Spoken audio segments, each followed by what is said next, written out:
കോടികളുടെ മരം കൊള്ളയ്ക്കായി ആന്റോ അഗസ്റ്റിൻ നടത്തിയത് വൻ ഗൂഢാലോചന. ചന്ദനമൊഴികെയുള്ള മരങ്ങൾ മുറിക്കാൻ റവന്യൂ വകുപ്പ് ഇറക്കിയ ഉത്തരവ് ഇതിന്റെ ഭാഗമാണ്. വനം വകുപ്പ് മേപ്പാടി റേഞ്ച് ഓഫീസറായിരുന്ന സമീറിന്റെ മൊഴി ഇത് ശരിവയ്ക്കുന്നു. 1500 കോടിയോളം രൂപയുടെ മരം കൊള്ളയായിരുന്നു ലക്ഷ്യം. തെളിവുകൾ ജനം ടിവിക്ക് ലഭിച്ചു. ആർ രാജീവ് ചേരുന്നു വാർത്തയുടെ കൂടുതൽ വിശദാംശങ്ങളുമായി. രാജീവ്, കോടികളുടെ മരം കൊള്ളയ്ക്കായി തന്നെയാണ് ആന്റോ അഗസ്റ്റിൻ പദ്ധതിയിട്ടിരുന്നത്. അതനുസരിച്ചുള്ള വൻ ഗൂഢാലോചന തന്നെയാണ് നടത്തിയത് എന്ന് തന്നെയാണ് വ്യക്തമാകുന്നത്. കൃത്യമായ പദ്ധതിയോടുകൂടി ഒരു ഉത്തരവിറക്കുന്നു. അവ്യക്തമായ ഉത്തരവിന്റെ അടിസ്ഥാനത്തിൽ മരക്കൊള്ള നടത്തുന്നു വലിയ രീതിയിൽ. എന്തായാലും പുറത്തുവരുന്ന മൊഴികൾ നോക്കുകയാണെങ്കിൽ ഏകദേശം 1500 കോടിക്ക് മുകളിൽ രൂപയുടെ മരം കൊള്ളയായിരുന്നു ലക്ഷ്യമെന്നാണ് മനസ്സിലാക്കേണ്ടതും, അല്ലേ?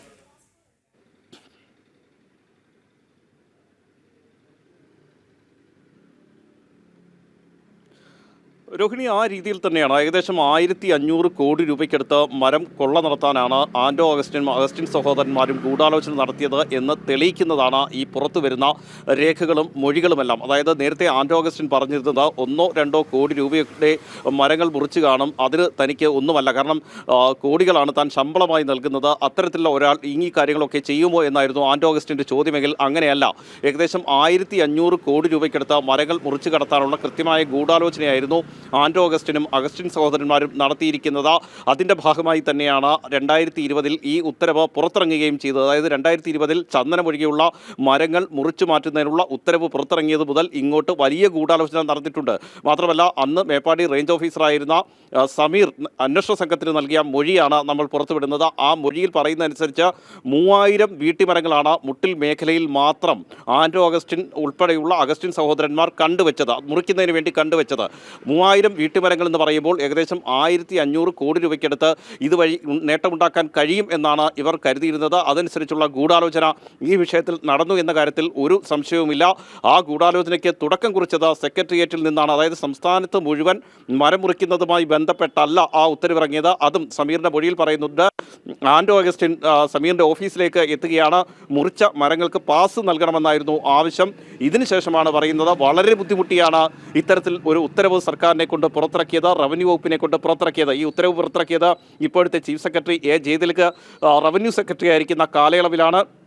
വളരെ ബുദ്ധിമുട്ടി ഇത്തരമൊരു ഉത്തരവ് പുറത്തിറക്കി എന്നാണ് ആന്റോ അഗസ്റ്റിൻ സമീറിനോട് പറയുന്നത്. അതുകൊണ്ട് തന്നെ പാസ് അനുവദിക്കണമെന്ന ആവശ്യം മുന്നോട്ട് വെക്കുന്നു. മാത്രമല്ല, ഈ ഗൂഢാലോചന സംശയിക്കുന്ന ഏറ്റവും പ്രധാനപ്പെട്ട ഒരു കാരണം, അല്ലെങ്കിൽ അത് തെളിയിക്കുന്ന ഏറ്റവും പ്രധാനപ്പെട്ട ഒരു കാരണം എന്ന് പറയുന്നത്, ആന്റോ അഗസ്റ്റിൻ നേരത്തെ തന്നെ സമീറിനോട് പറയുന്നുണ്ട് 3 മാസം കഴിയുമ്പോൾ ഈ ഉത്തരവ് റദ്ദാക്കപ്പെടും, അതിനു മുൻപ് തങ്ങൾ വെച്ച 3000 വീട്ടുമരങ്ങളും മുറിക്കണം. മാത്രമല്ല, ഇതൊരു വിജ്ഞാപനമായി പിന്നീട് പുറത്തിറങ്ങാൻ സാധ്യതയുണ്ട്. അങ്ങനെ എന്നാൽ കൂടുതൽ കർഷകർ മരങ്ങൾ മുറിക്കാനുള്ള സാധ്യതയുണ്ട്. അപ്പോൾ വീട്ടിയുടെ വില കുറയാനുള്ള സാധ്യതയുണ്ട്. അതുകൊണ്ട് തന്നെ ഈ കാലയളവിൽ തന്നെ 3000 വീട്ടുമരങ്ങളും മുറിക്കാനുള്ള അനുമതി നൽകണം. 3 മാസം കൊണ്ട് 3000 വീട്ടുമരങ്ങൾ മുറിക്കാനുള്ള അനുമതി നൽകണമെന്ന ആവശ്യമാണ് മുന്നോട്ട് വെക്കുന്നത്. കൃത്യമായ ഗൂഢാലോചന ഈ വിഷയത്തിൽ നടന്നു എന്ന് നമ്മൾ പറയുന്നത് അതുകൊണ്ടാണ്. കാരണം 3 മാസം കഴിയുമ്പോൾ സ്വാഭാവികമായും ഈ ഉത്തരവ് റദ്ദാക്കപ്പെട്ടിട്ടുണ്ട്. അത് വലിയ എതിർപ്പുകളെ തുടർന്നായിരുന്നു. കാരണം ഈ ഉത്തരവിൽ ജയതിലക് ചൂണ്ടിക്കാണിച്ചിരുന്നത് ഏതെങ്കിലും ഉദ്യോഗസ്ഥർ ഈ മരം മുറിക്കുന്നതിനെ എതിർക്കുകയാണെങ്കിൽ അവർക്കെതിരെ നടപടി സ്വീകരിക്കുമെന്നാണ്. അതായത് ഏതെങ്കിലും ഉദ്യോഗസ്ഥർ മരം മുറിക്കുന്നത്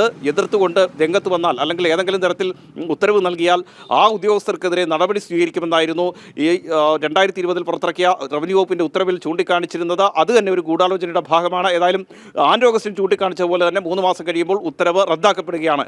ഏതായാലും ഈ കൃത്യമായ ഒരു ഇടപെടൽ ഈ വിഷയത്തിൽ നടന്നിരുന്നില്ലെങ്കിൽ 3000 വീട്ടുമരങ്ങൾ ഈ മുട്ടിൽ മേഖലയിൽ നിന്ന് മാത്രം മുറിച്ചു മാറ്റി കോടികളുടെ കൊള്ള, ആന്റോ അഗസ്റ്റിൻ പറഞ്ഞതുപോലെ 1-2-3 കോടിയല്ല, 1500 കോടി രൂപയ്ക്കടുത്തുള്ള കൊള്ള, മരം കൊള്ള സംസ്ഥാനത്ത് നടന്നേനെ. മുട്ടിൽ മേഖലയിൽ മാത്രം നടന്നേനെ. ഒരുപക്ഷെ ഇതിൻ്റെ മറപിടിച്ച് അടുത്ത മേഖലകളിലേക്കും ഈ മരം കൊള്ള നടക്കാനുള്ള സാധ്യതകൾ ഉണ്ടായിരുന്നു. ആ രീതിയിലുള്ള വലിയ ഗൂഢാലോചനയാണ് നടന്നിരിക്കുന്നത്. അത് ഈ അന്വേഷണ സംഘത്തിന് അന്ന് മേപ്പാടി റേഞ്ച് ഓഫീസറായിരുന്ന സമീർ നൽകിയിരിക്കുന്ന മൊഴികളിൽ വ്യക്തമാണ്. ഈ സമീറിനെയാണ് പാസിന് വേണ്ടി നിരന്തരമായി ആന്റോ അഗസ്റ്റിൻ സഹോദരന്മാരെ സമീപിച്ചുകൊണ്ടിരുന്നത്.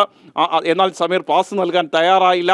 കൃത്യമായ രേഖകളില്ലാതെ, ഉത്തരവുകളില്ലാതെ പാസ് നൽകാൻ കഴിയില്ല എന്ന് മേപ്പാടി റേഞ്ച് ഓഫീസറായിരുന്ന സമീർ നിലപാട് സ്വീകരിക്കുമ്പോഴാണ് സമീറിനെ ഭീഷണിപ്പെടുത്താൻ വേണ്ടി ഈ ഉത്തരവുമായി ബന്ധപ്പെട്ട കാര്യങ്ങൾ തുറന്ന് ആന്റോ അഗസ്റ്റിൻ പറയുന്നത്. സെക്രട്ടേറിയറ്റിൽ സമ്മർദ്ദം ചെലുത്തി, റവന്യൂ ഉദ്യോഗസ്ഥരിൽ സമ്മർദ്ദം ചെലുത്തിയാണ് ഈ ഉത്തരവ് പുറത്തിറങ്ങിയിരിക്കുന്നത് എന്ന്. ഇതിലാണ് ഏറ്റവും പ്രധാനമായും ഇനി അന്വേഷണം വേണ്ടത്. ഈ ഗൂഢാലോചന നടത്തിയത് ആരൊക്കെയാണ്, ആൻഡോ അഗസ്റ്റിന് വേണ്ടി കൂട്ടുനിന്നത് ആരൊക്കെയാണ്, ഈ സംഭവത്തിൽ ഇനി കൂടുതൽ അന്വേഷണം വേണമെന്ന ആവശ്യമാണ് പരിസ്ഥിതി സംഘടനകൾ ഉൾപ്പെടെ മുന്നോട്ട് വെക്കുന്നതും. രോഹിണി. അതെ രാജീവ്, അതുമാത്രമല്ല ഇവിടെ എടുത്തു പറയേണ്ട മറ്റൊരു കാര്യം എന്ന് പറയുന്നത് കൃത്യമായ ഗൂഢാലോചന നടന്നിരിക്കുന്നു. അതിന്റെ അടിസ്ഥാനത്തിൽ ഉത്തരവിറങ്ങുന്നു. ആ കാലയളവിൽ ശേഖരിക്കാവുന്ന അത്രയും മരം കൊള്ള നടത്തുക തന്നെയായിരുന്നു ആന്റോ അഗസ്റ്റിന്റെയും സഹോദരന്മാരുടെയും ലക്ഷ്യമെന്നുള്ള കാര്യത്തിൽ സംശയമില്ല. അതിനുവേണ്ടി പാവപ്പെട്ട വനവാസികളെയും കർഷകരെയും ഒക്കെ തെറ്റിദ്ധരിപ്പിച്ച് പറ്റിക്കുന്ന സാഹചര്യത്തിലേക്ക് എത്തി. അവരുടെയൊക്കെ കോടതി നടപടികൾ പലരുടെയും ഇപ്പോഴും നടക്കുകയാണ്. അത്തരത്തിൽ ഒരു പൊതുസമൂഹത്തിന് തന്നെ ആദ്യം വഞ്ചിക്കുന്നു. അതിനുശേഷം സർക്കാരിന്റെയും റവന്യൂ വകുപ്പിന്റെയും ഒക്കെ ഒത്താശയോടുകൂടി ഈ ഗൂഢാലോചന നടപ്പിലാക്കുന്നു. അങ്ങനെ വലിയൊരു കൊള്ളയുടെ അഴിമതി കഥകൾ തന്നെയല്ലേ പുറത്തേക്ക് വരുന്നത്? രോഹിണി, തീർച്ചയായും അതുതന്നെയാണ് ഏറ്റവും പ്രധാനപ്പെട്ട ഒരു പ്രശ്നം.